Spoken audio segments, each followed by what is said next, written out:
Bonsoir à tous, bienvenue à cette séance extraordinaire du Conseil municipal de la Ville de Terrebonne. Nous sommes le 21 avril, il est 19h et quelques secondes. Merci de vous être connectés à nous ou de vous être déplacés aujourd'hui au 754 rue Saint-Pierre pour, je l'espère, des réponses, des bonnes nouvelles et des informations sur ce qui se passe au niveau de votre municipalité. Alors tout d'abord, je souhaiterais vous dire que j'ai des bonnes nouvelles ce soir à annoncer à la population de Terrebonne. Je vais m'en garder des petites surprises pour plus tard, Monsieur le modérateur, parce que je veux garder les gens en haleine durant toute la session extraordinaire que nous menons. Mais j'ai quand même mis aujourd'hui mon épinglette de la Société Histoire et Patrimoine de Terrebonne.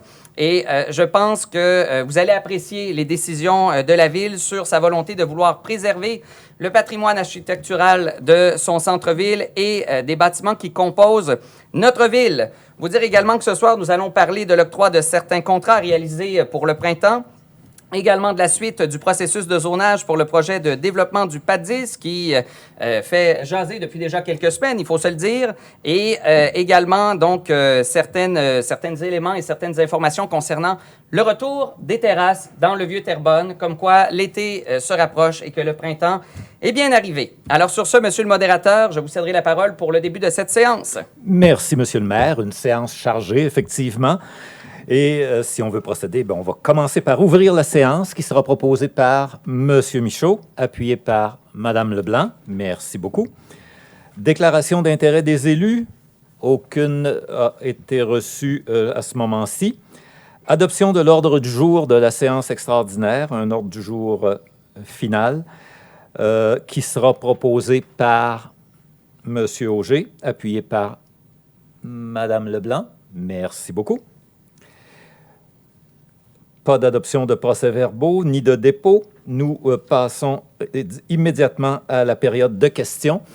Je vous rappelle qu'en ce qui concerne la période de questions, les seules personnes qui seront appelées à poser des questions sont celles qui ont signé le registre à l'entrée. Par la suite, vous le savez, la règle veut que la période de questions n'excède pas 1 heure. Nous avons plusieurs intervenants qui se sont manifestés déjà. J'en compte 7-8, plus les questions transmises en ligne. Donc, il faudra être quand même rigoureux sur peut-être ne pas dépasser le 5 minutes qui sera attribué là, à chaque intervenant. Et limiter les préambules. On connaît pas mal tous très bien les dossiers qui sont en jeu ce soir. Et les préambules auraient avantage à être raccourcis pour arriver au fait directement aux questions. Donc, je commencerai immédiatement par appeler M. Patrick Tonnerre. C'est bien ça, Tonnerre? Oui, approchez-vous à l'avant, donnez votre adresse et vous aurez la parole.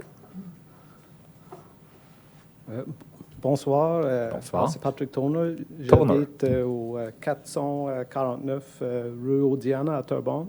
Mm-hmm.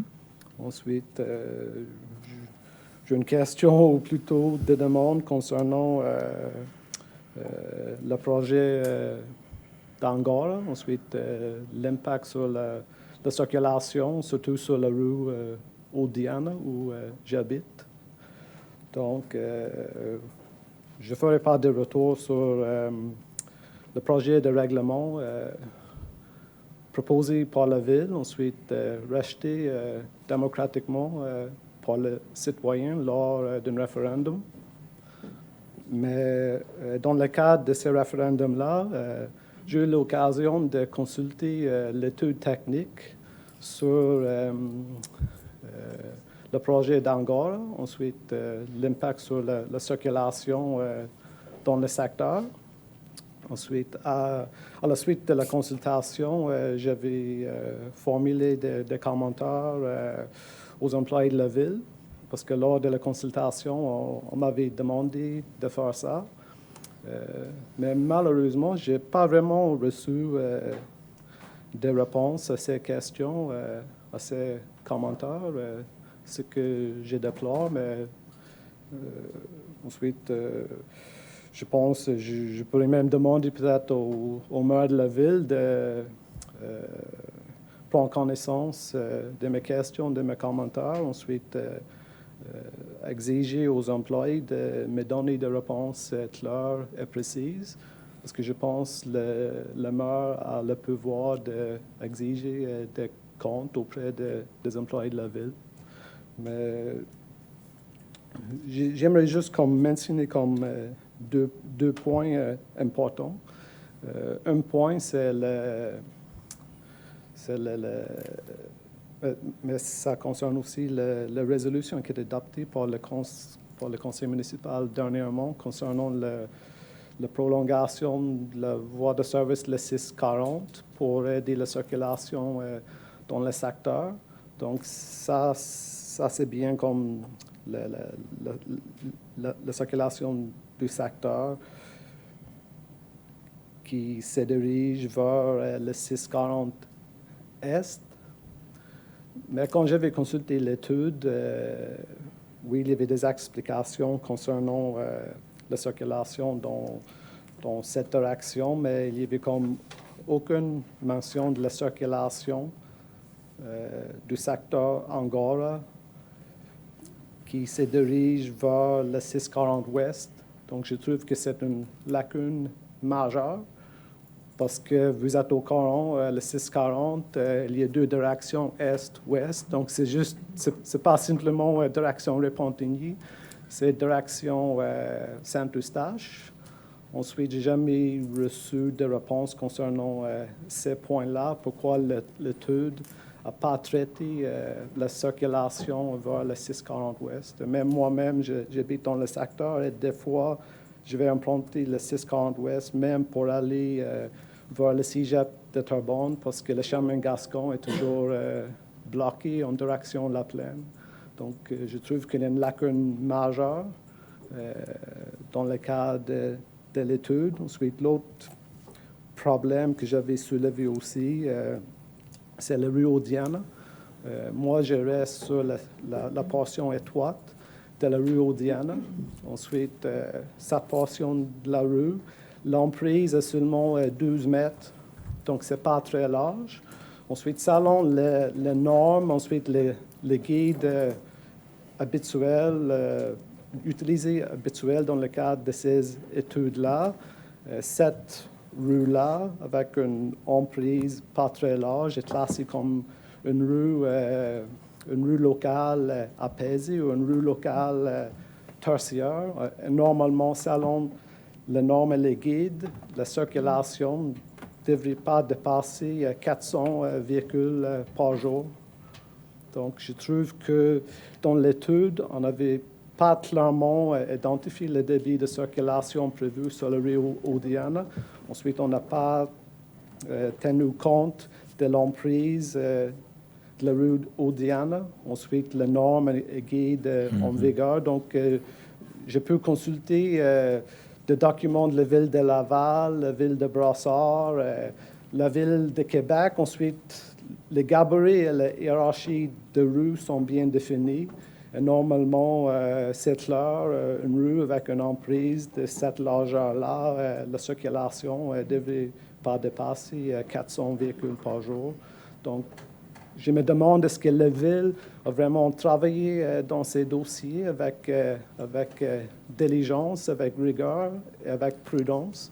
Ensuite, j'aimerais avoir des réponses à ces questions-là. Les questions sont valides, mais je n'ai jamais eu de réponses claires. Effectivement. Et précises à ces Je pense qu'on questions-là. sera en mesure à ce moment-ci de peut-être vous donner quelques réponses. Monsieur le maire va prendre la parole. C'est dommage que monsieur le directeur général adjoint, monsieur Larrivé, soit pas là parce que c'est un dossier technique, je pense, qu'il concerne plus particulièrement, mais on va tenter de vous donner quelques réponses. Il va revenir en santé et regaillardi, monsieur le modérateur, notre directeur général adjoint. Basané est prêt à répondre à toutes les questions pour les prochains conseils, mais d'ici là, je peux vous dire, premièrement, bienvenue, monsieur Turner, à ce conseil municipal. Très heureux des questions que vous nous posez aujourd'hui. Tout d'abord, Je comprends que vous avez posé des questions lors de la dernière consultation qui concernait le projet des Jardins d'Angora.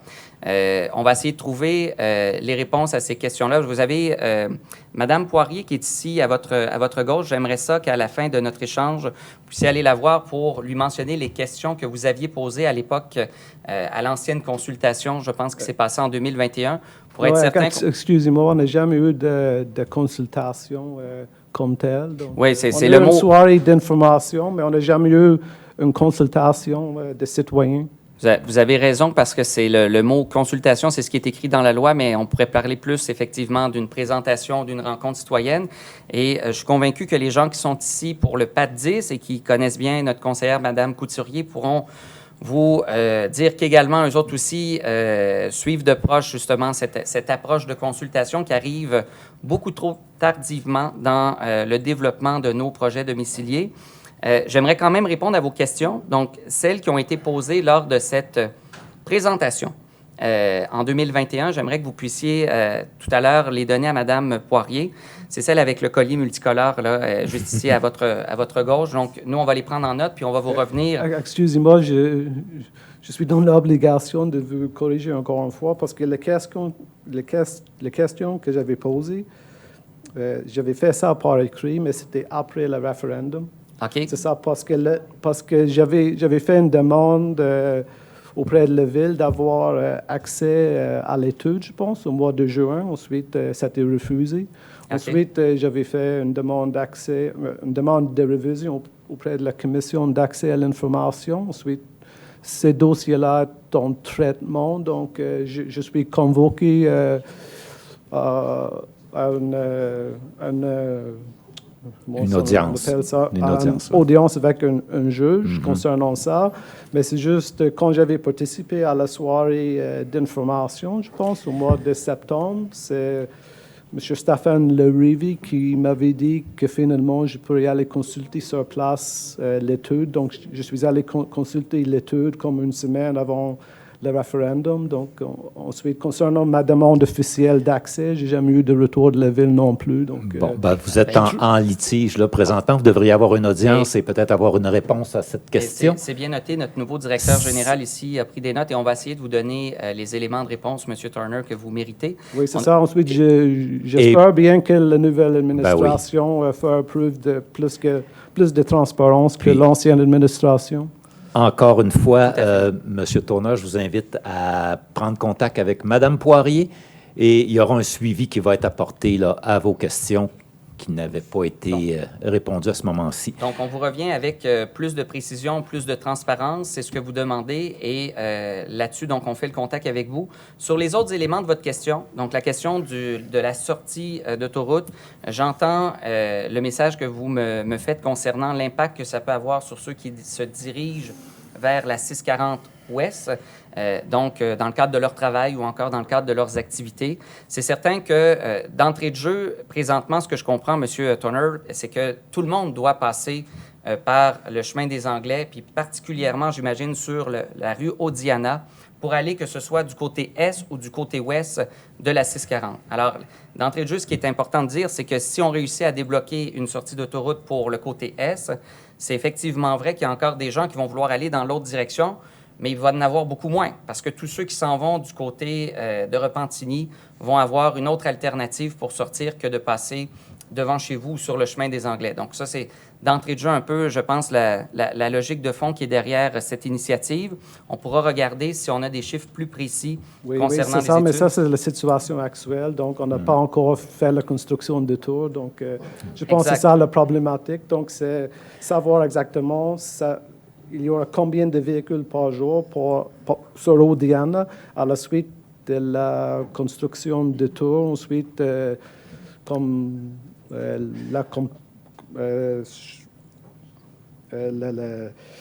pense le moment où le projet sera terminé. Donc, je trouve que la ville n'a pas vraiment identifié comme le débit à ce moment-là. Ensuite, si vous permettez, M. Turner, je céderai peut-être la parole, un dernier mot à M. Maldonado, qui a demandé la parole. Et par la suite, je vous inviterai à contacter Mme Poirier pour la suite. Donc, bonjour, M. Toner. Bonjour. Merci d'être venu aujourd'hui. Écoutez, exactement, là, vos questions sont super légitimes. Moi, je suis en suivi avec M. Toner depuis déjà 1 an, donc depuis qu'on a entamé le processus. C'est vrai que la rue Odiana n'est pas adéquate en ce moment. C'est très serré. C'est pour ça que la bretelle d'accès et la voie de service, ça va être essentiel. Mais c'est un questionnement tout à fait légitime, là. Qu'est-ce qui va se passer de ce côté-là? Je pense que ce serait bien d'avoir des chiffres. Puis c'est pas le seul, il est venu aujourd'hui, mais j'ai eu d'autres questionnements aussi de vos voisins et tout ça. Donc, merci de votre implication, je tenais à vous le dire, là. Ça fait déjà 1 an que je connais M. Toner, puis il s'implique beaucoup dans le quartier. Donc, merci d'être venu aujourd'hui. Bien, merci beaucoup, M. Toner. Ensuite, j'aimerais juste profiter de l'occasion de remercier Carl Miguel pour son travail à titre de conseiller, ensuite son implication, ensuite son écoute. C'est très gentil. Ça fait changement. Craignez rien, vous allez avoir le même genre d'écoute avec Mme Poirier. Allez la rencontrer pour lui donner vos coordonnées. Juste pour terminer, moi, à mon avis, je pense que la Ville a un devoir de diligence dans ces dossiers-là. Ensuite, jusqu'à maintenant, je suis très, très déçu. On va avoir d'autres dossiers à traiter. Donc, je vous invite à aller rencontrer Mme Poirier, lui donner vos coordonnées. Et je céderai maintenant la parole à Mme Sylvie Lapointe, que j'inviterai à se présenter pour poser sa question. Bonsoir, Mme Lapointe. Bonsoir tout le monde. Votre adresse, s'il vous plaît? 536 Simone Berthiaume. Simone Berthiaume. Mais quel est l'objet de votre question, le sujet? OK. Alors, derrière chez moi, je sais que moi, je suis à peu près je suis la 5e maison à partir des plateaux. OK? Derrière chez moi, il y a une rangée d'arbres qui est censée rester là. On ne va pas toucher à ça. Mon inquiétude, c'est le bassin de rétention que j'ai entendu dire qui va passer comme juste devant chez moi, là. Pour moi, un bassin de rétention, je ne sais pas si c'est couvert ou si c'est à ciel ouvert. C'est quoi exactement? Je ne sais pas c'est quoi. Allez-y, monsieur le maire. Je sais qu'il y a de l'eau qu'il faut qu'il circule, Oui, là, tout ça. Là, donc, mais... je comprends que vous êtes au sud du projet, donc sur Simone Berthiaume, là, donc à l'entrée, dans le fond, de ce qui s'en vient dans...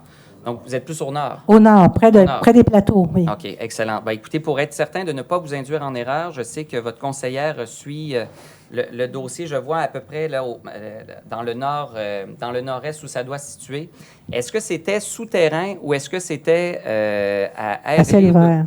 Je regarde, Marie, de ton côté, est-ce que tu avais l'information? Oui, ben dans les différentes discussions qu'on a eues, on mentionnait que c'était des bassins ouverts, là.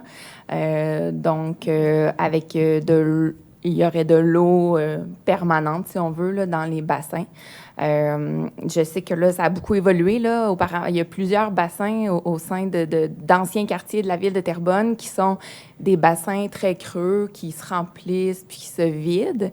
Là, dans les dernières années, ce qu'on voit davantage, c'est des bassins qui sont qui ont plutôt l'air de petits étangs, qui peuvent être aménagés de façon un petit peu enjoliver le décor, si on veut. Là, j'essaie de voir le plan pour situer votre maison là, par rapport au bassin. Mais pour l'instant, c'est ce que j'ai comme élément de réponse, mais je pourrais vous revenir avec le détail du plan, là, si vous voulez. Ça me titille un peu parce que le terrain de golf, quand il était ouvert, juste derrière chez moi, il y a un puits. Parce qu'il y a un petit ruisseau qui coule là. Mm-hmm. Quand le terrain de golf a fermé, ils ont fermé le puits.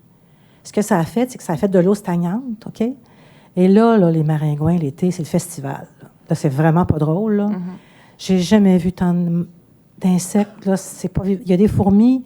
Ça fait 2 ans qu'on se bat avec des fourmis femelles, celles qui ont des grosses ailes, là, puis qui viennent pondre dans ma piscine, là. Il y en a des milliers, là. Des milliers. Mais ça l'aide pas, l'eau stagnante en bas, là. C'est pas ça me fait très peur, le bassin, s'il est à ciel ouvert. Je ne sais pas si l'eau, elle bouge tout le temps là-dedans ou si ça ne bouge pas, ça reste là.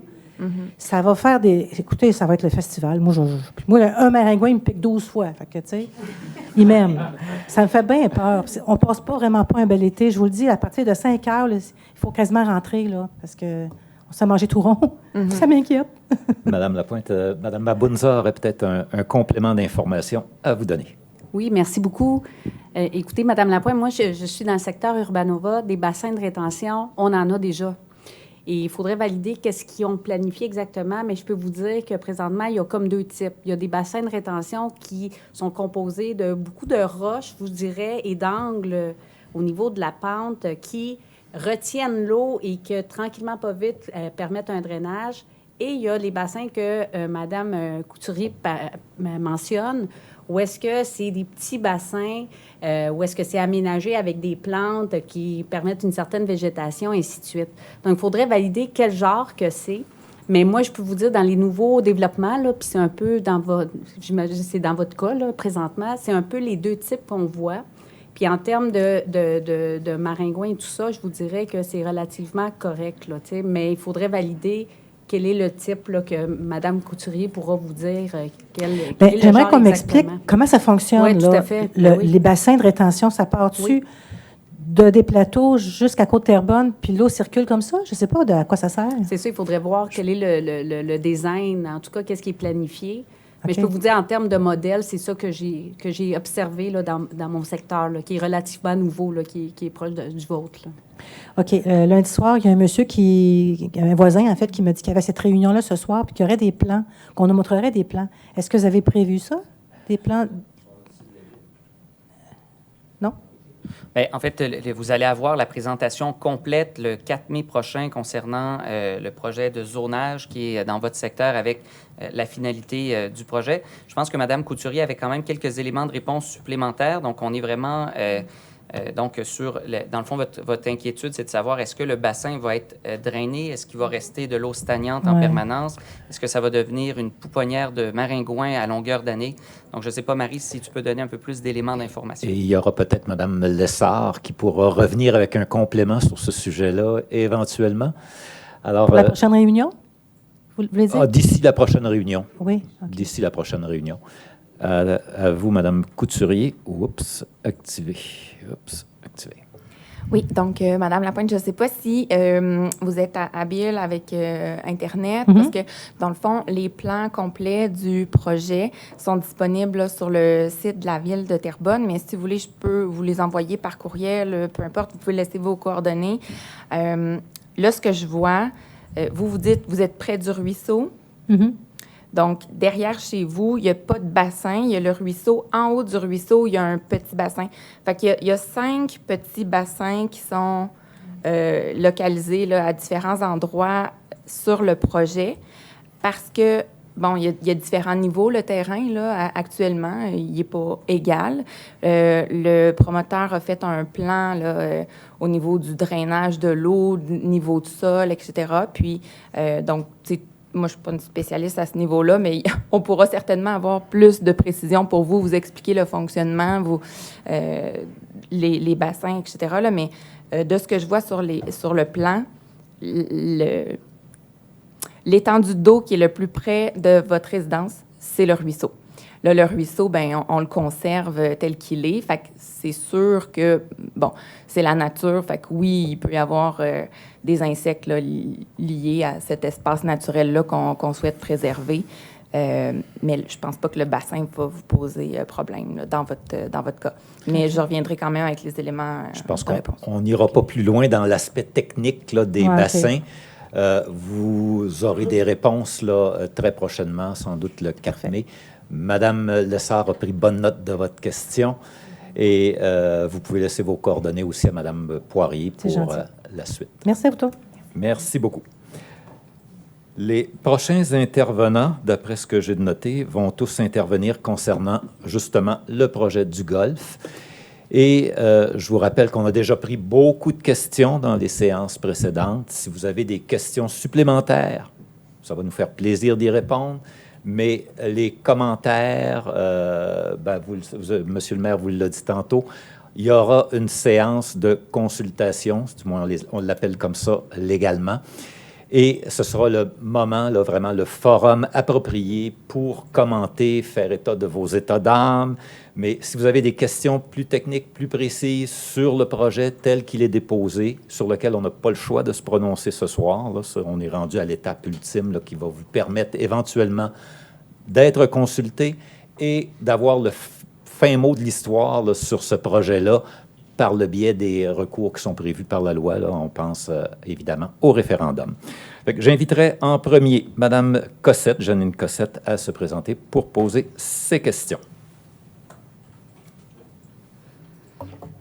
Bonsoir tout le monde. Janine Cossette, 1420 rue M. Forget, Terrebonne. Alors ce soir, je me suis nommée avocate du diable concernant justement le petit golf de la côte. Croyez-le ou pas, j'ai été marcher 3h30, je l'ai fait au complet. Je suis habituée d'aller jouer au golf. Là, c'était très différent. C'était pas aussi beau que le golf, là. Mais j'ai quand même marché le golf pour voir exactement ce que Madame dit. Je comprends sa situation. J'ai vu vraiment des eaux stagnantes, là, vraiment désagréables. Et vraiment, ça attire les moustiques. Et vraiment, les bassins de rétention, souvent, on met des roches, on met des choses comme ça pour justement éviter que l'eau soit mêlée à la glaise, là, tout ça. Alors, on promet que c'est ça qui va se produire. Alors, moi, ici, ce soir, c'est concernant l'avis de motion que vous allez passer, l'adoption du premier projet de règlement, le règlement 1009-008. Moi, je considère que c'est le retour à la case départ 2019. Alors, croyez-le ou pas, ce soir, je suis un peu déçue que M. Larrivée ne soit pas ici, parce que je pense que c'est lui le seul qui connaît tout le dossier. Et vous savez très bien que le dossier en 2019, c'est un M. Plante qui l'avait. Et là, maintenant, c'est vous autres. Et puis, je pense que M. Larrivée aurait l'intérêt à vous donner plus de détails, puisqu'il y a plusieurs détails que vous ne savez pas. Moi, j'ai été me promener, et puis, vraiment, il y a des choses à corriger. Premièrement, dans le temps de M. Plante, on avait demandé de ne pas toucher à l'entrée sur la côte Terrebonne. Je trouve que c'est irréaliste de ne pas donner une entrée sur la côte Terrebonne. La côte Terrebonne, c'est le lot. En réalité, l'adresse ici, je l'ai, là, justement. C'est le 3435 de la côte Terrebonne. C'est le lot 57 82 684. C'est anormal que ce lot-là, qui a frontal sur côte Terrebonne, qu'on puisse l'annuler complètement pour sortir sur, soi-disant, boulevard d'Argenteuil. Boulevard d'Argenteuil, c'est une petite rue. Et moi, personnellement, si j'étais une citoyenne, là, je vous garantis que j'organiserais une parade, puis il n'y a pas personne qui arriverait pour faire l'entrée principale de ce projet-là. Actuellement, dans votre document, c'est marqué l'entrée principale, ce qui est anormal d'avoir une entrée principale dans un lieu résidentiel. Alors, dans le temps de M. Plante, on avait demandé de ne pas faire l'ouverture sur Côte-Terrebonne, même si le promoteur voulait le faire. Alors, moi, je pense qu'on devrait revenir à la nouvelle case avec un nouveau conseil. Je trouve qu'on perd vraiment quelque chose de bien en ne faisant pas une entrée officielle sur la côte Terrebonne. On parle de circulation. Il y a un stop qui est là, on pourrait l'enlever complètement, le stop là, qui arrive justement à la côte de Terrebonne. Et à ce moment-là, on pourrait avoir la sortie sur côte Terrebonne et ça ne créerait pas un bouchon pour les gens. Moi, je suis allée me promener aujourd'hui et les rues là, qu'il y a là, c'est comme ça, là, c'est serpentin. Pour la sécurité des gens, moi, je pense qu'il faut ouvrir le sud, l'est, l'ouest et le nord. Et rêvez pas en couleur, là, la pépinière là, de la ville de Montréal, là, c'est pas pour aujourd'hui, vous allez l'avoir, là. M. Accurso, il est encore en cours, puis ça va prendre pas mal de temps. Alors, je pense que ce dossier-là, il y a des gens mécontents. Pourquoi ils sont pas contents? Ils savent pas tout. Puis quand on ne sait pas tout, bien, c'est grave. Puis là, ce soir, j'étais un peu déçue. M. Larrivée, c'est lui le meilleur qui aurait pu me donner tout ça. Parce que je me serais adressée directement à lui. Parce qu'il y a beaucoup de choses qu'on ne sait pas. Même si vous avez déjà eu une réunion d'information. Moi, à tous les cas, je suis mieux de ne pas être à côté parce que j'organiserais une parade puis ça ferait du bruit. Bon. Deuxièmement, concernant les enfants, moi, personnellement, les petits-enfants, ils ont des activités suffisantes dans ce coin-là, les petits-enfants. J'ai été me promener, il y a plein d'enfants dans les rues, les baskets, tout ce que vous voulez. Là. Il y a plein d'enfants de 4 ans, 5 ans, 6 ans, 8 ans. C'est effrayant. Les enfants sont dans la rue, ils n'ont pas de place pour jouer. C'est illogique qu'on ait des lieux comme on fait actuellement, qu'on ne fasse pas des endroits pour les enfants. Basket, n'importe quoi, le soccer, tout. On le sait très bien que les enfants qui sont actifs au niveau sport, ça fait des enfants qui traînent moins la rue puis qui prennent peut-être moins de drogue plus tard. Moi, j'ai toujours été dans une école et je vais toujours me battre pour ça. Puis vous me dites, c'est pas à côté de chez nous, mais c'est ma ville. Puis vous savez, je suis encore bien pointilleuse sur la politique. Je vous l'ai dit que je vous surveillerai. Alors, je vous surveille. Puis le dossier, là, je vous garantis, il faut qu'il soit amélioré. Merci, Mme Cossette.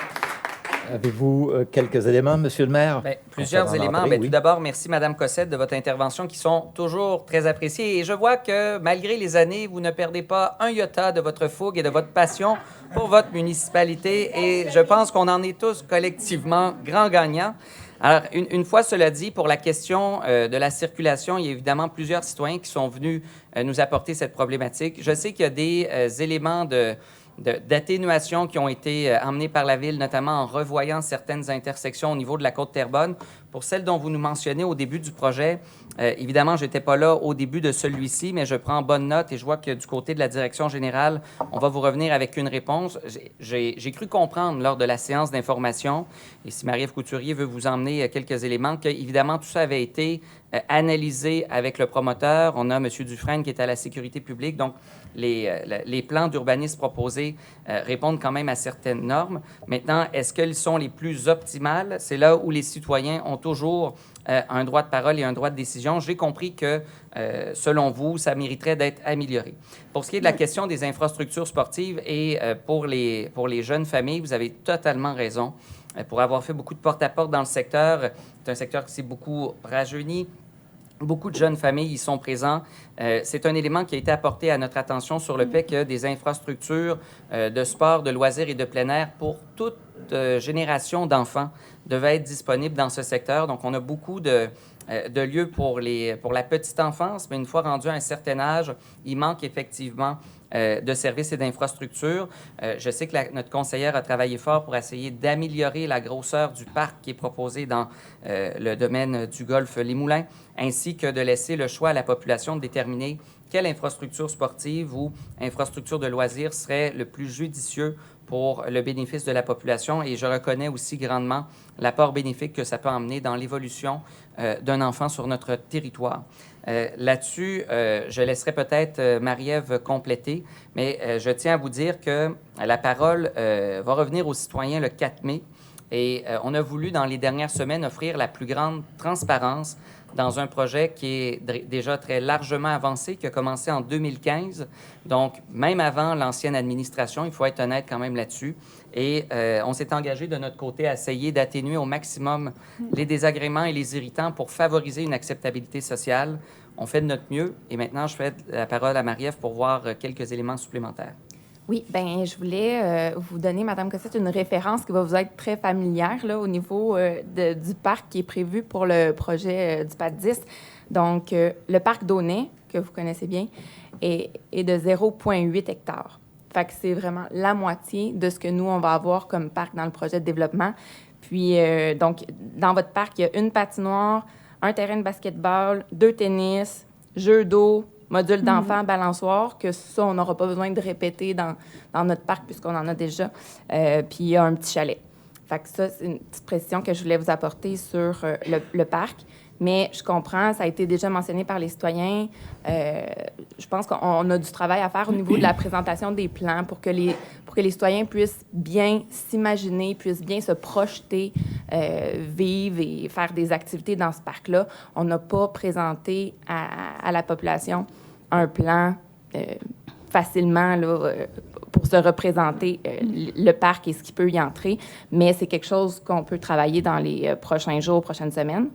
Puis l'autre élément, bien, c'est ça, pour le boulevard d'Argenteuil, moi, j'ai acheté ma maison au tout début là, du projet Alexandre Cousineau, puis on nous avait bien présenté Argenteuil comme étant un boulevard qui allait avoir une piste cyclable, qui allait être un boulevard qui allait justement déplacer la circulation de Côte-Terrebonne. Donc, quand les gens ont acheté leur résidence sur d'Argenteuil, c'était bien établi, c'était clair. Il y a des éléments de sécurité que vous soulevez. Là-dessus, je laisserai la parole à M. Dufresne s'il veut préciser certaines choses. Justement, je voulais lui poser la question, M. Dufresne. M. Dufresne, j'aimerais ça que vous regardiez ce projet-là, parce qu'en réalité, selon moi, c'est pas conforme. Oui, on parle d'Argenteuil, il y a à peu près 4 maisons. C'est beau rêver d'un boulevard, là, mais il y a 4 maisons. Puis en réalité, vous savez très bien qu'on n'est pas prêt de développer, là, la pépinière de Terrebonne, là. Côte-Terrebonne, il ne faut pas rêver en couleur, il faut être réaliste. Vous avez peut-être le temps de faire votre mandat, vous autres, là, 4 ans, puis ce ne sera pas fait encore. Fait qu'il ne faut pas rêver en couleur, il y a 4 maisons, là. C'est anormal. Côte-Terrebonne, c'est anormal qu'on ne développe pas sur Côte-Terrebonne. Il y a une adresse civique, il y a un lot qui est là. Puis on devrait habituellement, c'est comme construire notre maison à l'envers. C'est la même affaire. On a une entrée, pourquoi on ne fait pas une belle entrée comme l'autre à côté? Il me semble que c'est l'image de notre ville. Vous, monsieur le spécialiste au niveau de la sécurité, vous devriez pouvoir regarder ça puis améliorer ce dossier-là. À vous la parole, Monsieur Dufresne. Merci. Merci, Mme Cossette, de votre question. Ça va me permettre de clarifier l'intervention autant de la direction incendie que de la sécurité civile sur l'ensemble des projets de la ville. Chaque projet de configuration de rue dans un développement est scruté autant par la direction incendie que le coordonnateur municipal de sécurité civile, donc moi-même, et on analyse la trame de rue. C'est sûr que notre rôle à nous est de s'assurer de l'accessibilité du secteur, de la sécurité au niveau de l'accès et du déplacement du véhicule d'urgence. J'ai eu les trames de rue du PAT 10 entre mes mains et ils respectent les règles de l'art pour la sécurité publique. Mais pourquoi vous ne faites pas l'entrée sur Côte-Terrebonne? La réponse que je peux vous fournir aujourd'hui, c'est que ce qui m'est soumis respecte les règles de l'art au niveau de la sécurité publique. La ville de Terrebonne, on a de la circulation partout, puis on a des bouchons partout. Ouais. Fait qu'on ne rêvera pas en couleur. La dernière chose que je voulais vous demander, là, pour Marie-Ève, justement, j'aimerais ça qu'on puisse marquer avec des pions rouges, là, c'est où exactement on va faire les lieux pour les enfants. Puis vous savez que les bassins de rétention, habituellement, il faut faire attention à ça. Alors, moi, je vous avise, il faut être très prudent parce qu'on ne couvre pas n'importe quoi, puis on ne met pas n'importe quoi par-dessus les bassins de rétention. Alors, c'est un dossier qui est très chaud, il brûle. Je ne voudrais pas être à la place de Marie-Ève parce que pour une première expérience, c'est brûlant. Mais en tous les cas, si vous essayez d'améliorer, ça va être parfait. Je m'excuse, j'ai été trop longue, mais par contre, il y en a d'autres qui sont longs, puis on veut avoir de quoi. Ben oui. Au Parc Daunet, on a tous parce que justement, on s'est battus. Merci. Merci, Mme Daunet. Mme Daunet. Mme Cossette. On passerait maintenant à Mme Chantal Provost, toujours sur le même sujet. Et peut-être qu'on n'entrera plus beaucoup dans les détails techniques là, des réponses qui pourraient vous être apportées parce que la période de questions achève. On a pris beaucoup de temps pour les premiers intervenants. Ça fait qu'allez-y avec votre question, votre adresse au départ. Le 584 rue de Cavaillon. Approchez-vous un petit peu, on vous entend. 584 rue de Cavaillon. Ah, parfait. Suite à la réunion du projet immobilier du Golfe des Moulins du 30 mars, il y avait eu des questions, mais il y a eu des questions sans réponse. Il avait été mentionné aussi par Mme Couturier que c'était pas clair puis bien présenté, le plan. Donc, il devait avoir un post-mortem. Alors, est-ce que ça a été fait? Est-ce qu'on a les résultats du post-mortem? Puis, c'est quoi qui en est sorti de ça? Je pense que... Oui, Mme Couturier va prendre la parole. À vous. Oui, dans le fond, bien, le post-mortem, c'était une rencontre entre les gens de la direction de l'urbanisme, du génie, de l'aménagement, des loisirs, le directeur général adjoint, il y avait moi, puis, des gens du cabinet. Donc, à la rencontre post-mortem, ce qu'on a entendu, c'est que suite à la rencontre citoyenne du 30 mars, le promoteur souhaitait continuer d'avancer avec son projet tel qu'il l'a présenté aux citoyens le 30 mars. Donc, on est revenu sur chacun des éléments, chacune des questions qui a été posées par les citoyens. Puis, il n'y avait pas de modification qui était envisageable là, par le promoteur. Fait que c'est sûr que nous, de notre côté, comme ville, puis, tu sais, je comprends votre point de vue de citoyen. Vous, dans votre tête, vous vous dites, c'est nous les élus, c'est à nous de décider, mais on a quand même une responsabilité comme ville. Il y a des règles, il y a des normes, on a un manuel d'urbanisme. Le promoteur rencontre tous les critères qui ont été établis avant que nous, on arrive. On ne peut pas arriver comme ça du jour au lendemain puis dire, bien là, finalement, là, on change les règles puis ça ne fonctionne plus ce que vous avez fait.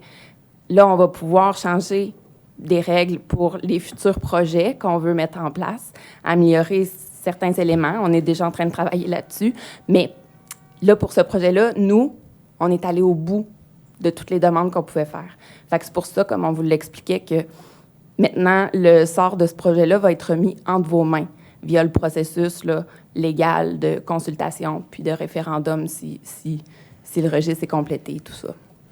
C'est là qu'on en est.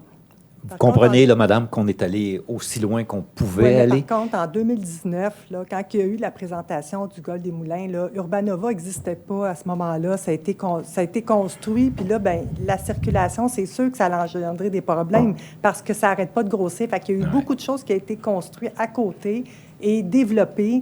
Et là, maintenant, Et il y en a d'autres à encore venir. Hein? Ça fait puis peut-être que Tout à le fait. plan d'ensemble, lui, finira par régler les irritants actuels. En tout cas, on l'espère. Non, on n'est pas là.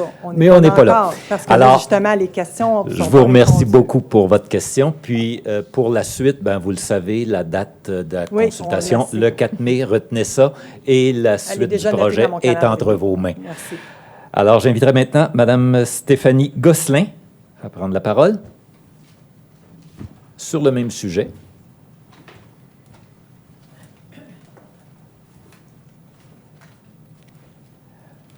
Votre adresse en premier, s'il vous plaît. Bonjour, Stéphanie Gosselin, heureuse propriétaire du 143 rue de Miramas.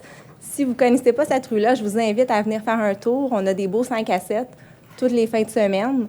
Il y a une tonne d'enfants sur la rue, c'est magnifique. C'est un trésor caché à Terrebonne. On a peur de perdre ce trésor-là, Monsieur le maire, qui est si précieux.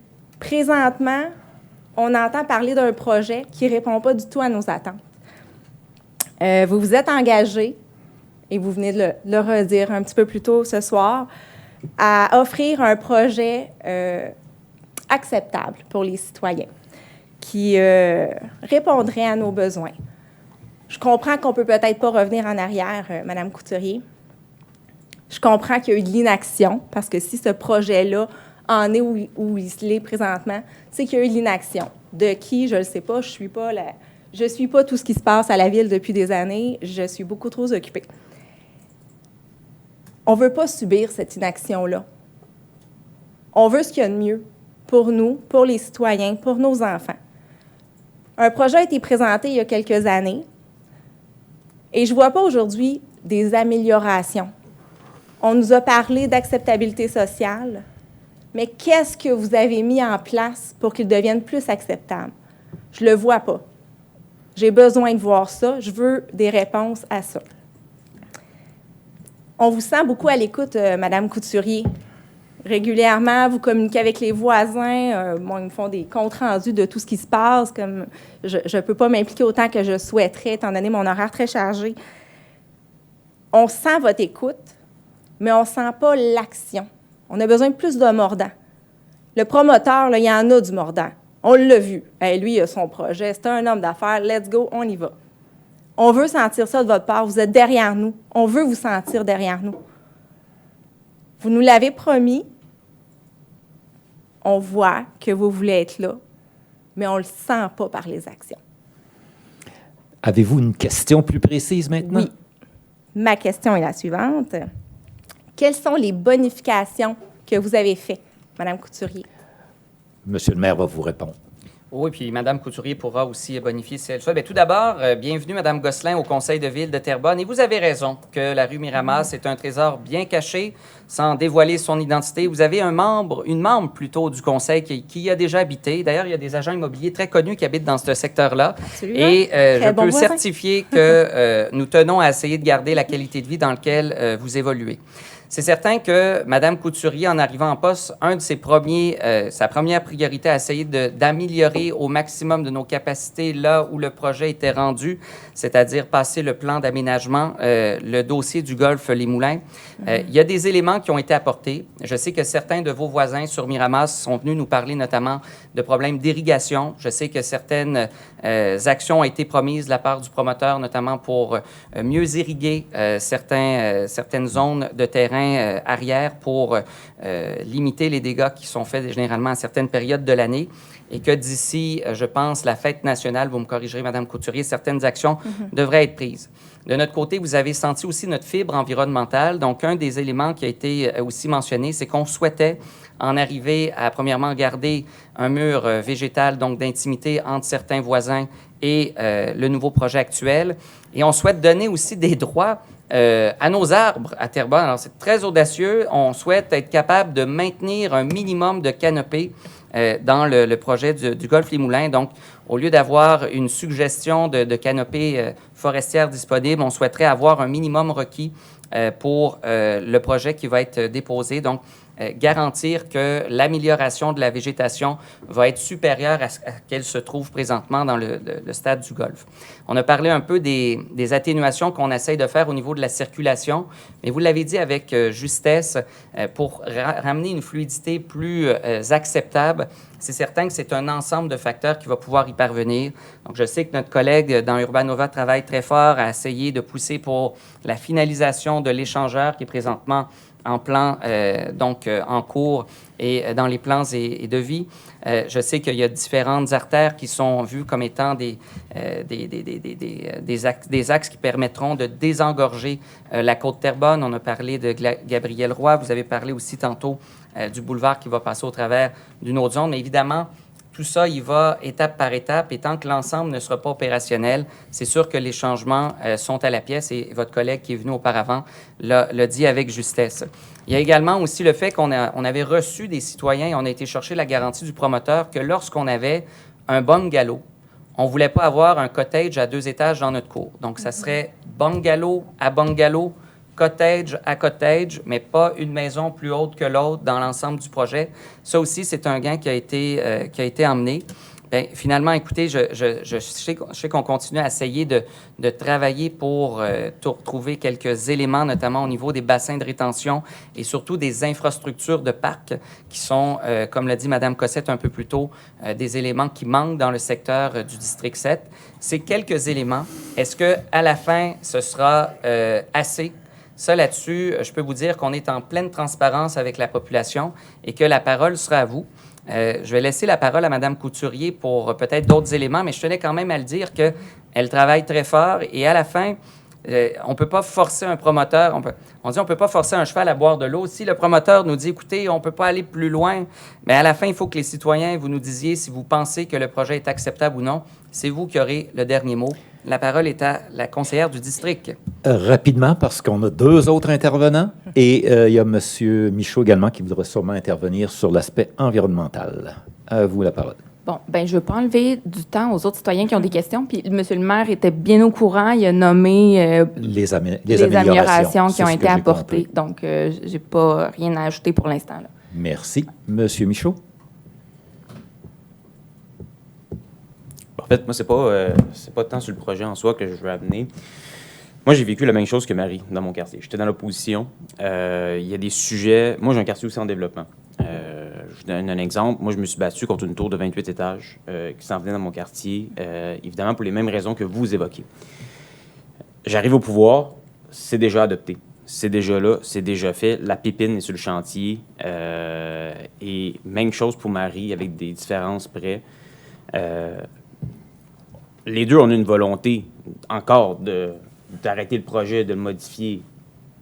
Mais le problème au Québec, c'est que le droit à la propriété privée, c'est un des droits fondamentaux, c'est un legs du régime anglais qu'on a.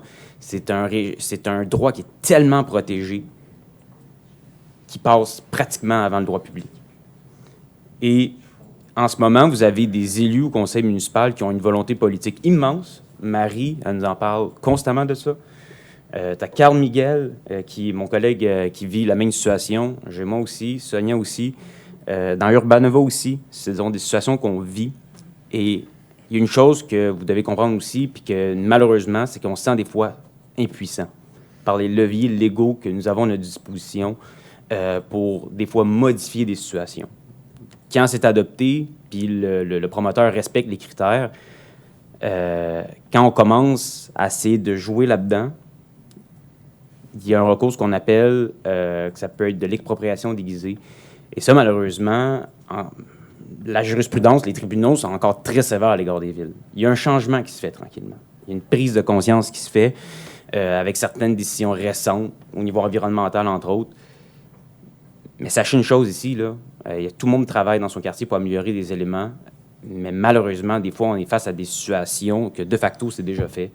Et on n'a pas les pouvoirs légaux de le faire. On peut bien arriver le matin et mettre des pépines et dire non, vous allez pas, vous allez améliorer ça, puis on va négocier fort avec eux. Mais le promoteur, un moment donné, là, lui, il servait de bord, il dit allez chier, là, moi je vais le faire le projet pareil, là, puis vous allez vous arranger avec vos affaires. Mais c'est ça qu'il va nous dire. Puis si vous dites, s'il nous dit, ben non, gardez vos pépines, parfait. Injonction demain matin, puis il nous poursuit après, puis après ça va coûter des frais d'avocat pour la ville, puis on se rembarque encore dans le processus. Mon ami Robert, dans son quartier, il est chanceux, dans un certain sens, parce que le zonage avec le golf, le boisé, il était bien pensé, il était bien fait. Le zonage protège la ville. Fait que là, on a le dernier mot sur ça. Mais dans le cas de Marie, dans mon cas à moi, dans le cas de Carl, on a hérité de zonage qui permettait au promoteur, le promoteur dans ses droits légaux. Mais je veux juste, malgré le fait que ça ne paraît pas qu'il y a des actions de traitement sur le terrain, on en regarde tous les moyens possibles politiquement de le faire, mais malheureusement, les leviers légaux, on en a vraiment peu. Puis, sachez une chose, que si nous, on travaille main dans la main avec vous, parce qu'on a la même volonté que vous, ce projet-là, je l'ai étudié avec André Fontaine, on a voté contre au début. Je ne suis pas plus heureux encore de continuer.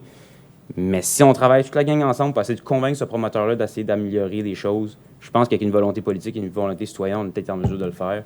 Mais c'est pas en se critiquant un à l'autre qu'on va réussir à le faire parce qu'on veut toute la même chose au final, malheureusement. Là.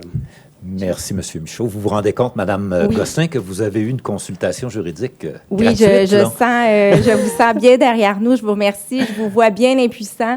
Je terminerai en disant que je suis une femme puissante et nous avons une rue puissante. Nous serons derrière vous pour venir au référendum et vous s'opposer. avez le dernier mot avec la consultation et le processus de référendum. Monsieur le maire, le mot de la fin, peut-être? Bien, écoutez, moi, je pense que ce qui est important, c'est d'actualiser peut-être une vision du développement de la ville de Terrebonne, donc d'être capable d'en arriver à éventuellement emmener une orientation de vers où on voit le développement de notre ville au cours des prochaines années, des prochaines décennies et de quelle manière on souhaite la développer.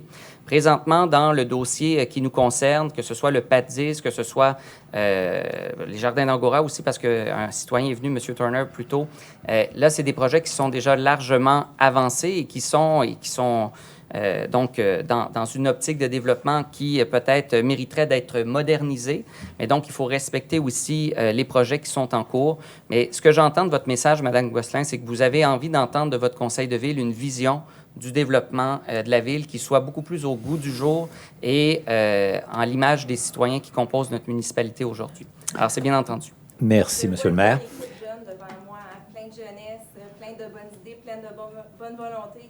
Puis le changement est entre vos mains. Merci. C'est temps de le mettre en place. Et même les vieux, on est de votre bord. Je vous considérais jeune, monsieur.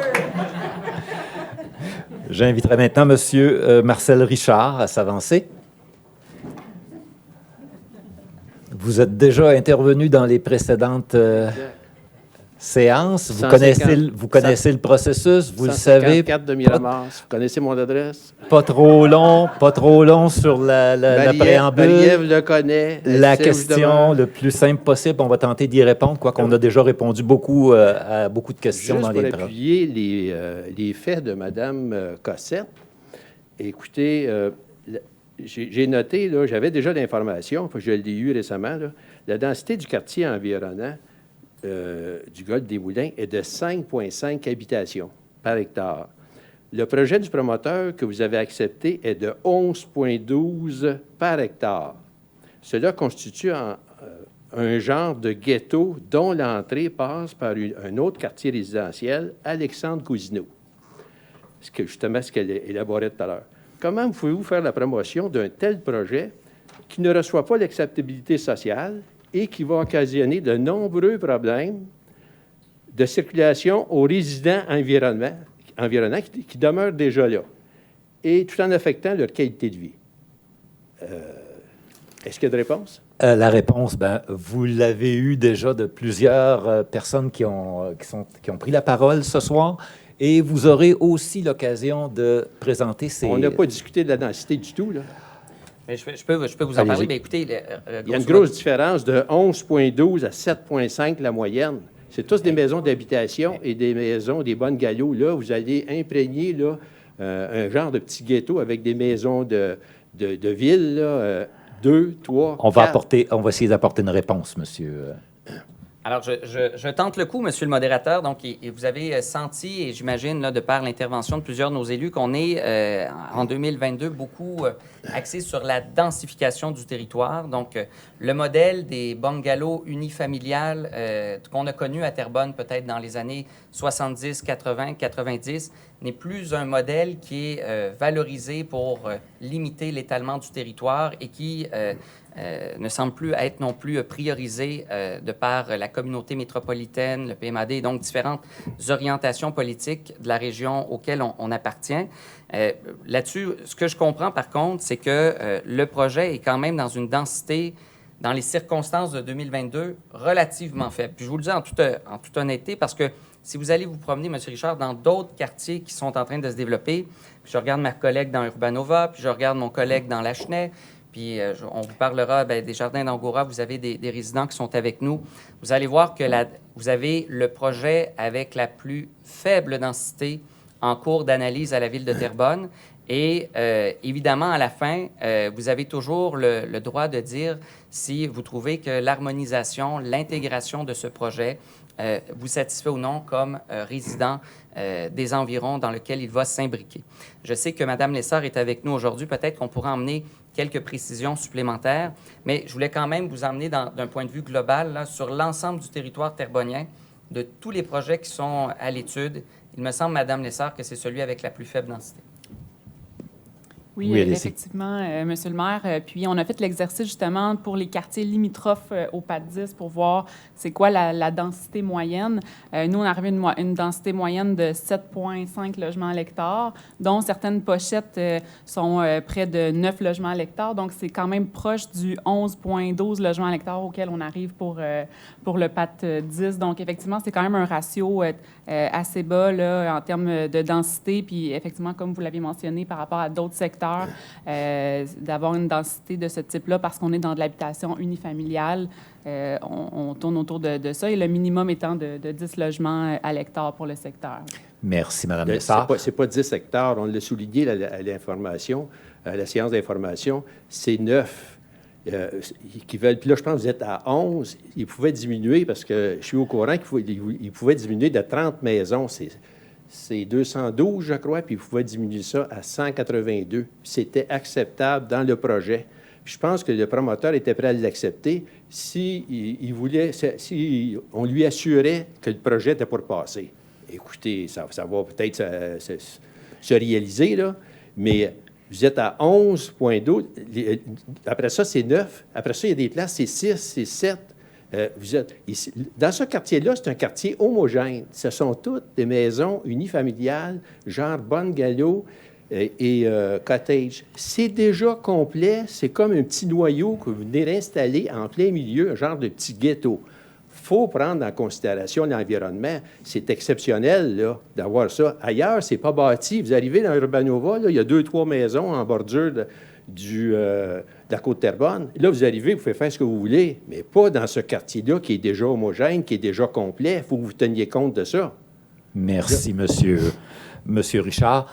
Vous aurez l'occasion, évidemment, de revenir. J'espère que M. le maire en tient compte, parce que là, 11,12, c'est pas acceptable. Mais vous avez compris qu'on vit, on n'est plus dans les années 70. Là, on fait face à des réglementations qui nous sont imposées de plus haut. Ce projet-là a été fait il y a 10 ans, 15 ans. Il faut en tenir compte aussi, là. Mm-hmm. Puis là, c'est une poche centrale, ce que vous installez en plein milieu. Là. Alors, on vous reverra sûrement le 4 mai. Merci de votre intervention. Pour terminer, les questions du public en personne. Après ça, on passera rapidement aux questions reçues en ligne. Monsieur Francis Germain-Janard. Oh. Bonjour tout le monde. Francis Germain-Janard, 583 rue de Cavaillon à Terrebonne. Enseignant. Fier de l'être. Donc, j'étais à la consultation citoyenne, il y a peut-être un mois. Beaucoup de flou suite à la rencontre au niveau des plateaux sportifs. Je pense que Mme Cossette, d'autres personnes ont dit qu'il y a une émergence d'enfants dans notre quartier. C'est super le fun, excellent. Et j'ai quand même des collègues qui travaillent aux explorateurs. Et je leur demande, qu'est-ce que vous faites, vous autres, profs d'éduc? Je dis, bien, Francis, on on essaie de réserver la cour d'école, là, qui est en un plan incliné. Que ça, pour les sciences, c'est super le fun. Les sciences, là, ils font ça dans leur cour d'école. Qu'est-ce que vous faites si vous voulez jouer? Ben, on s'en va, on marche, puis on s'en va proche dans le bois, là, faire de l'hébertisme, tout ça, puis jouer au soccer au niveau de l'école de l'Étincelle. Au niveau du parc de détente, Cousineau, en plein milieu du PA10, c'est pas clair. C'est pas balisé, on ne sait pas où ça va être. Je sais que ça ne rentrera pas dans la phase 1. Donc là, qu'est-ce que je réponds à mes collègues, aux explorateurs qui n'étouffent pas dans environ 5 ans, ils vont avoir possiblement des modules extérieurs. Serait-il possible de penser aux enfants? Là, je sais, vous allez me dire, tout est décidé. Je serai à la rencontre du mois de mai prochain et il va y avoir peut-être une tonne de monde qui seront là pour voter. Je ne vous dirai pas la finalité. Je pense qu'on va laisser les personnes le droit la chance de voter. Serait-il possible de déplacer des modules extérieurs, des plateaux extérieurs vers la phase 1 pour que tout de suite, le plus vite possible, les élèves et les enfants du quartier puissent avoir une place pour jouer? C'est une excellente suggestion, n'est-ce pas, M. le maire? Oui. Merci, monsieur. Merci, monsieur le modérateur. Je vais Donc, laisser... en fin de compte, je veux qu'on me rassure. Oui, puis je me rappelle de vous, monsieur, puis votre intervention était très appréciée lors de la rencontre de consultation qui a eu lieu au Centre Angora il y a quelques semaines. Et j'ai senti que vous aviez cette sensibilité, notamment au niveau des nouvelles générations, qui est partagée par d'autres citoyens et citoyennes ce soir. Je vais laisser ma collègue Marie-Ève, qui connaît bien l'école Les Explorateurs, parce que elle a des jeunes explorateurs qui y vont, on pourrait dire ça comme ça. Donc, Madame Couturier, pour la question qui est posée au niveau des jeux et de l'emplacement, je vous laisserai compléter. Oui, bon, c'est sûr que dans le plan qu'on a pu consulter, là, de plus de 150 pages, on voit qu'il y avait une phase 1, une phase 2, une phase 3. En discutant avec le promoteur, on lui demandait si c'était nécessaire là, d'y aller par phase, puis si on ne pouvait pas y aller le plus rapidement possible. Puis, de son côté, ce qu'il disait, c'est que sa volonté, c'était d'aller le plus vite possible, en aménageant le plus rapidement possible le parc aussi. C'est sûr qu'on n'a pas de date, là. C'est difficile, là. Il y a des choses qui sont un petit peu hors du contrôle au niveau de la construction et tout ça, là, mais c'était vraiment dans nos demandes et dans la volonté du promoteur que le parc soit aménagé le plus tôt possible. Puis, bon, vous avez eu les éléments de réponse. Tu sais, ce qui concerne la cour d'école, ça, c'est la commission... Bien, le centre de service scolaire des affluents, j'allais faire... bon, là, il y a un réaménagement qui va être fait cet été. Je pense que ça va être bienvenu, mais c'est limité, on s'entend. On s'entend que oui. C'est du patchage, là, puis ils ont bien réalisé qu'une cour d'école en plan incliné, c'est... Donc, c'était normal qu'il y ait un ajustement, là. Disons que c'est pas un terrain... Oui, le stationnement, c'est vrai. Le stationnement, il est plus grand que leur cour d'école. Oui. Mais ça, c'est d'autres choses aussi. Je regardais, là, j'ai posé plusieurs questions à savoir s'il y avait possibilité d'utiliser d'autres terrains à proximité de l'école pour pouvoir bonifier un peu l'offre d'activité qui est offerte là, via l'école. Là, pour l'instant, on n'a pas ciblé un terrain en particulier là, qu'on allait pouvoir utiliser, mais on continue de regarder ça. Mais c'est sûr que notre volonté, c'est que le parc soit aménagé le plus rapidement possible, puis selon la volonté des citoyens. Puis moi, ce que je vais inviter à faire, c'est que les gens consultent leurs enfants au moment...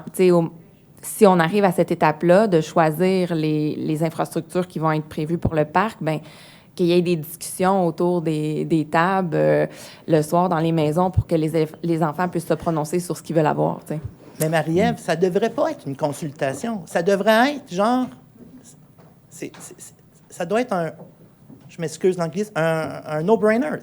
Pour les enfants, ça ne prend pas encore des consultations par consultation. Là, j'ai entendu dire que oui, Gabriel Leroy, il va avoir une nouvelle polyvalente, et là, il va y avoir des... Arrivez-moi pas avec... Ben Francis, là, tu l'as ton parc. Oui, mais on va marcher. On revient encore à case zéro.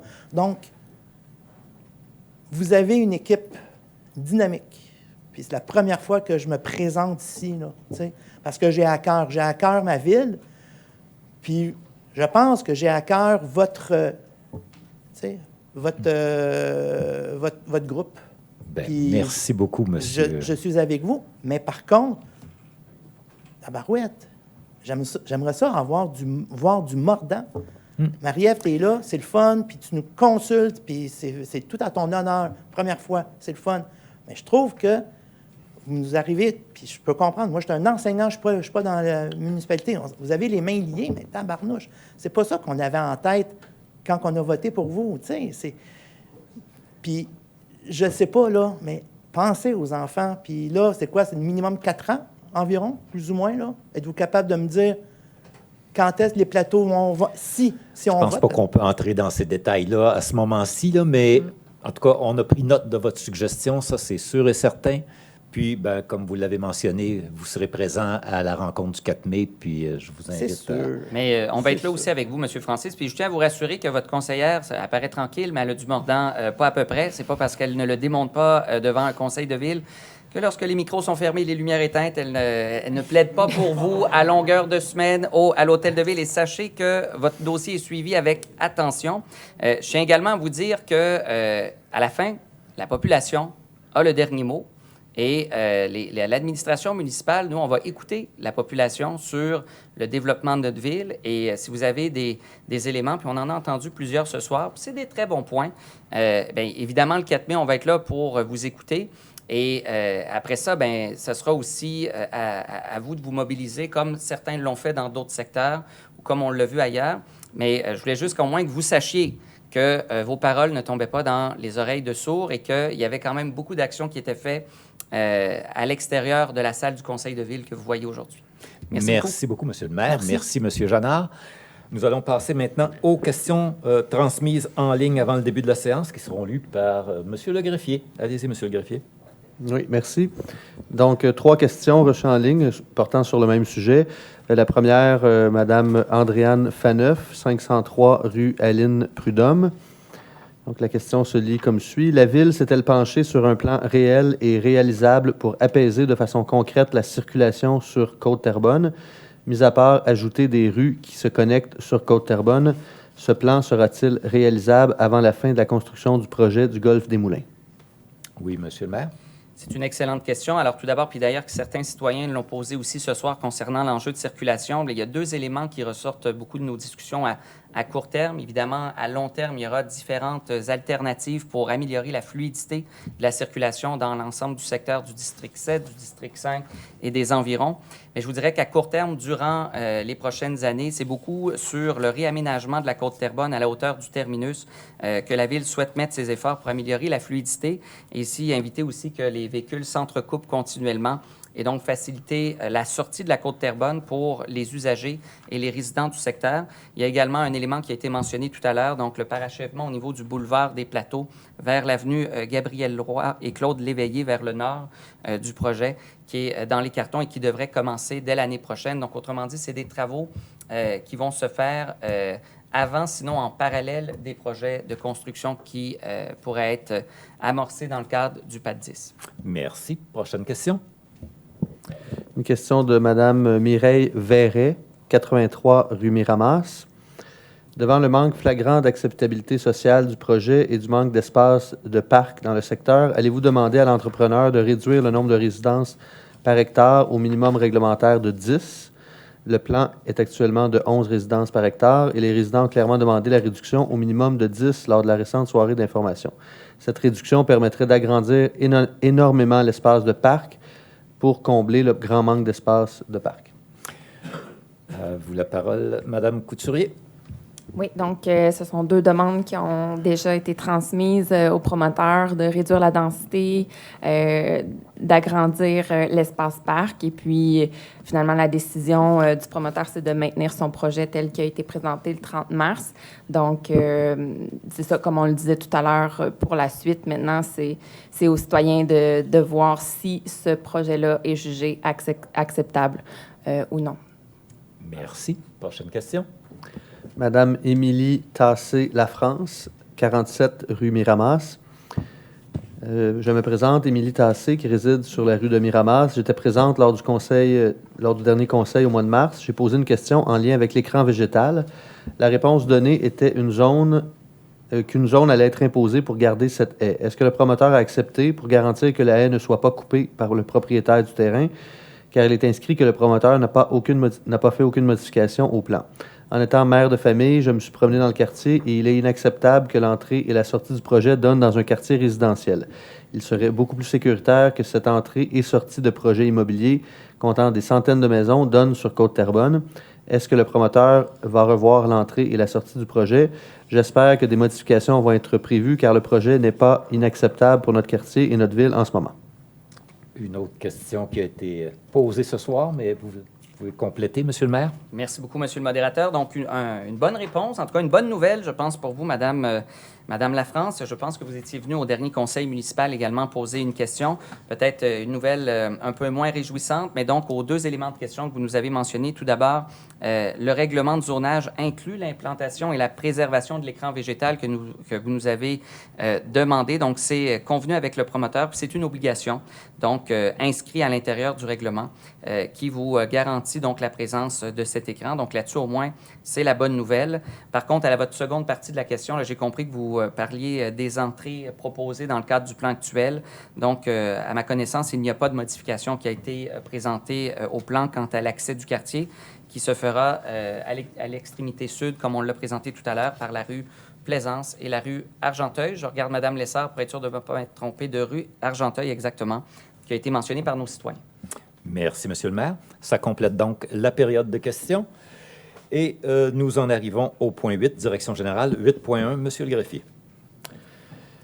Autorisation et signature de la transaction et quittance à être conclue avec Condominium Le M Vieux-Terrebonne en vue du règlement d'un dossier de cour. Ce sera proposé par Monsieur Auger, appuyé par Nathalie Lepage. Merci. À vous la parole, Monsieur le maire. Merci beaucoup, Monsieur le modérateur. Alors, suite à tous ces débats sur le développement résidentiel, il reste qu'il y a encore des projets qui verront le jour à Terrebonne et peut-être d'une façon différente. Et c'est avec beaucoup de plaisir que j'annonce que la Ville de Terrebonne prend ses responsabilités quant à la défense du patrimoine à l'intérieur de sa municipalité. Donc, nous avons réussi, grâce au travail acharné de nos fonctionnaires, nos avocats de la Ville de Terrebonne, à arriver à une entente pour que la Ville devienne propriétaire de l'ancienne usine industrielle La Globe-Chou dans le Vieux-Terrebonne afin de protéger le patrimoine bâti de notre centre-ville, l'âme, l'identité de notre ville. Ce qui distingue la Ville de Terrebonne de plusieurs autres municipalités de la couronne nord de Montréal, c'est son cœur patrimonial, historique, qui lui donne sa signature et sa spécificité. Et au cours des dernières années, ce qu'on a entendu du côté de la population, c'est qu'on souhaitait préserver davantage ces joyaux architecturaux ainsi que de les mettre en valeur pour essayer d'avoir des projets structurants dans Terrebonne et particulièrement ici, à l'intérieur de notre centre-ville. C'est donc tout le contexte de la rue Chapelot qui se verra au cours des prochaines années revitalisé pour essayer de retrouver ces lettres de noblesse du temps où l'industrialisation d'une usine de chaussures avait fait vibrer le Vieux-Terrebonne. Donc, nous essayerons de ramener donc la beauté de ce lieu qui, on va se le dire, mérite beaucoup d'amour et qui est aussi notre porte d'entrée principale pour tous les Lavallois et les Lavalloises qui souhaitent venir se joindre à nous au centre-ville de Terrebonne. Donc, revitalisation du secteur, protection du patrimoine architectural. Nous avons également dans l'idée d'emmener des services de proximité à l'intérieur de cette zone, donc notamment des commerces d'alimentation ou encore de proximité, donc de café. On va travailler à essayer d'offrir à la population de ce secteur davantage de commerces de proximité et essayer de développer aussi du logement abordable, qui est une demande de plus en plus criante de nombreux citoyens de toute génération à l'intérieur du Vieux-Terrebonne qui se voient revitalisés, mais avec des prix et des loyers de plus en plus importants pour le revenu des Terrebonniens et des Terrebonniennes qui aiment rester dans le Vieux-Terrebonne. Donc, arrivée de futurs logements abordables souhaités à l'intérieur de ce projet. On va tenter, Monsieur le modérateur, de conserver le maximum possible de l'usine actuelle. Nous savons que l'état du bâtiment n'est pas exceptionnel. En tout cas, je regarde notre collègue de la sécurité incendie qui connaît le bâtiment par cœur à force de faire des inspections annuelles. Donc, c'est un bâtiment qui a subi les dégâts du temps, mais dont encore certaines parties, j'en suis sûr, pourront être préservées. Et donc, c'est avec beaucoup de fierté que je voulais vous annoncer aujourd'hui que la Ville de Terrebonne prend ses responsabilités pour défendre son histoire, son identité, son patrimoine. Et donc, l'avenir nous appartient. Merci beaucoup, Monsieur le modérateur.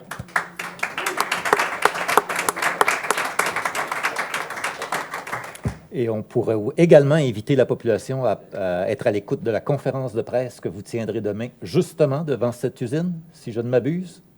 Exactement. Restez à l'écoute. Restez à l'écoute. Donc, Monsieur Auger souhaite intervenir. Allez-y. Oui, s'il vous plaît, merci. Je voulais juste ce soir, premièrement, en mon nom personnel, féliciter toute l'équipe qui a travaillé de près ou de loin à ce dossier. Monsieur Milot, félicitations. Félicitations à votre équipe. Madame Étier-Rolin, félicitations.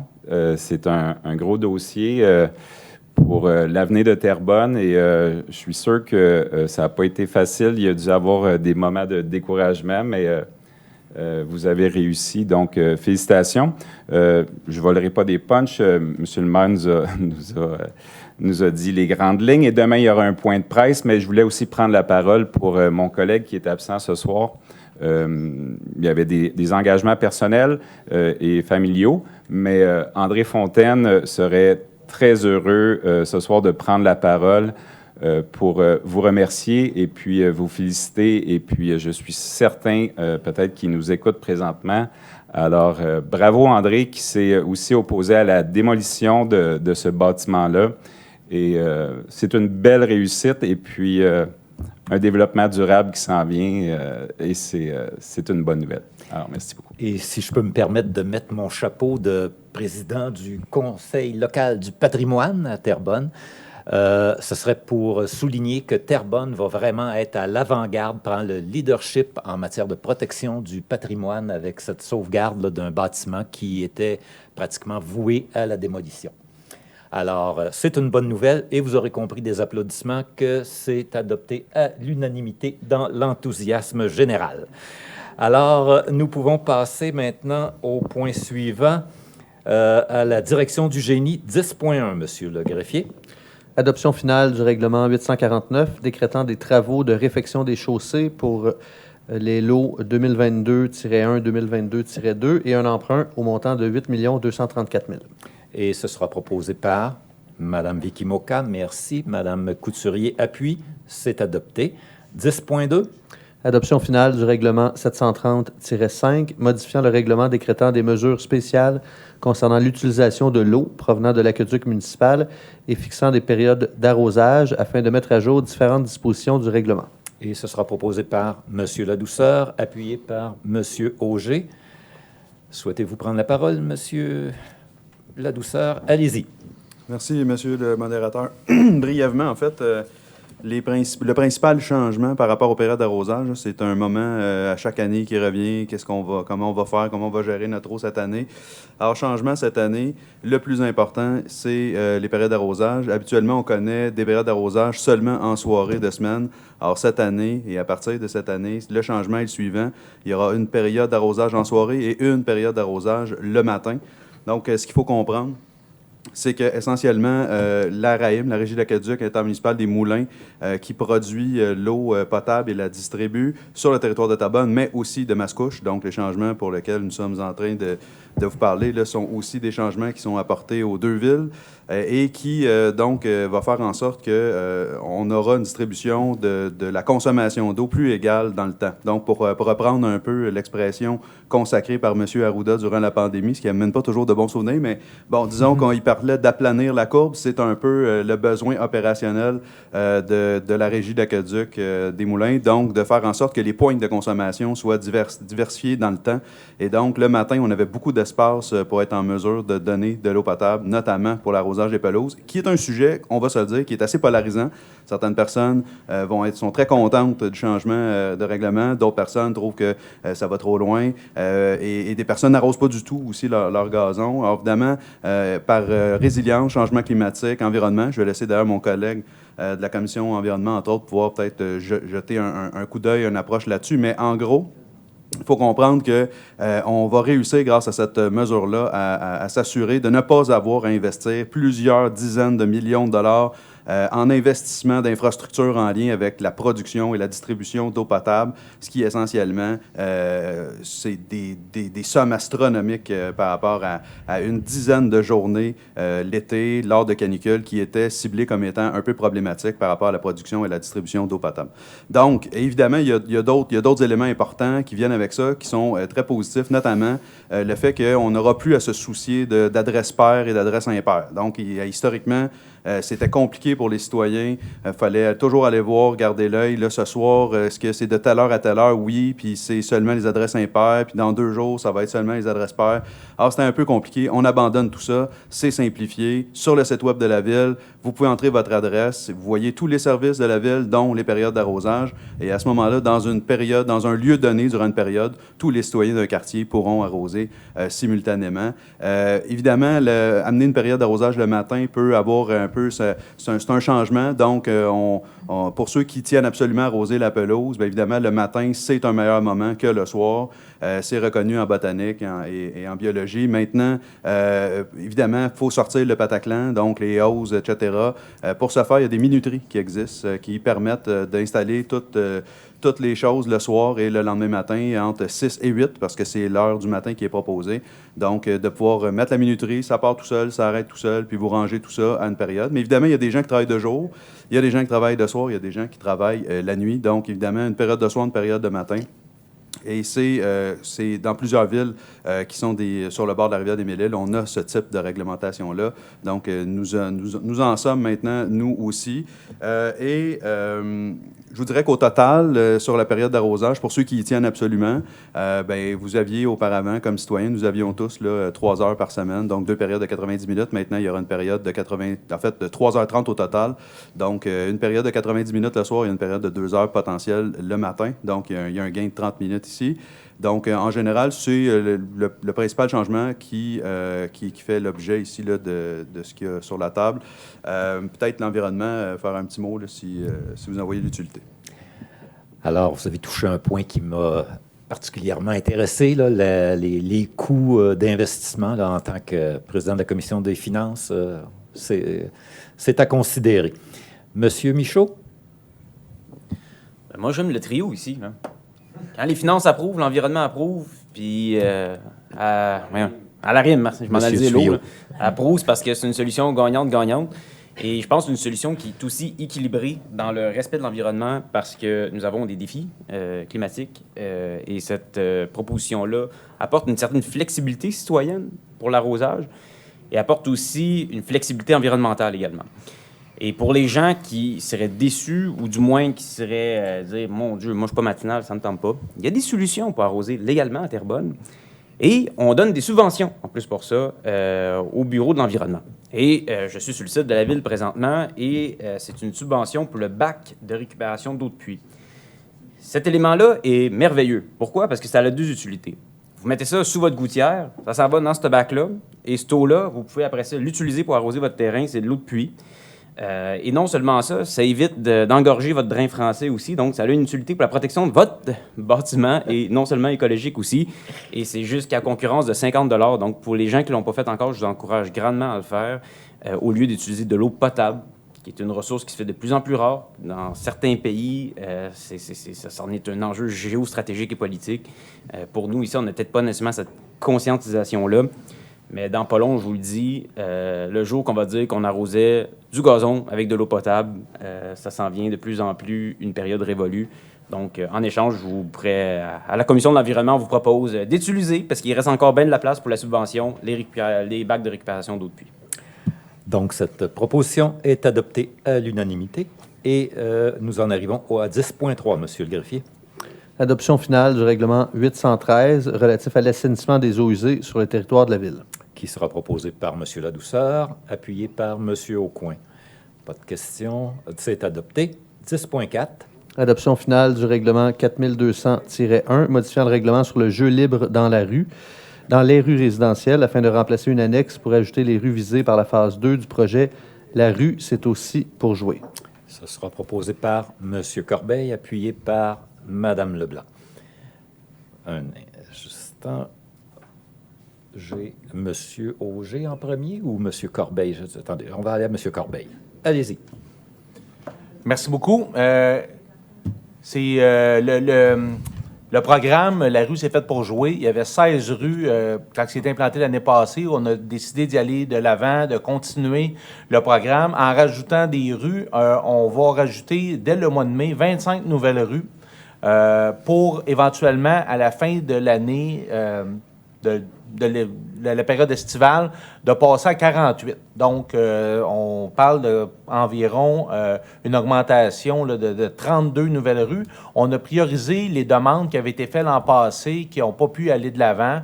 Donc, quand les demandes étaient conformes, bien, c'est étudié puis pour pouvoir être en mesure d'implanter ça dès le mois de mai. Donc, un beau programme. Merci, monsieur. Je vous invite à jouer au ballon chasseur en allant faire un petit 5 à 7 sur la rue Miramas.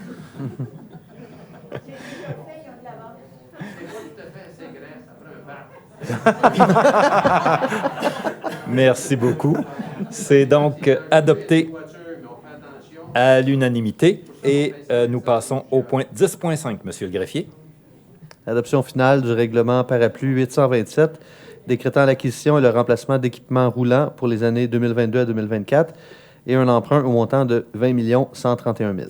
Proposé par M. Maldonado, appuyé par Mme Mocas. Alors, c'est adopté à l'unanimité. 10.6. Adoption finale du règlement de type parapluie 845, décrétant des travaux de réfection et d'ajustement des regards et puisards, ainsi que de mise aux normes et à niveau des ouvrages existants de gestion des eaux et des ponceaux de rue pour les années 2022 à 2024 et un emprunt au montant de 7 204 000. Et ce sera proposé par M. Berthiaume, appuyé par M. Maldonado. Souhaitez-vous prendre la parole? Allez-y. J'aimerais mentionner qu'à titre informatif, le projet d'investissement ainsi que le suivant avait été adopté lors de la dernière séance du Conseil, mais la forme du règlement d'emprunt a été modifiée à la demande de la Direction des finances pour en faire un règlement d'emprunt parapluie. Merci pour cette précision. Monsieur Berthiaume, c'est donc adopté à l'unanimité. Au point 10.7, Monsieur le greffier. Adoption finale du règlement de type parapluie 846, décrétant des travaux de réfection de pavage sur diverses rues pour les années 2022 à 2024 et un emprunt au montant de 7 715 000.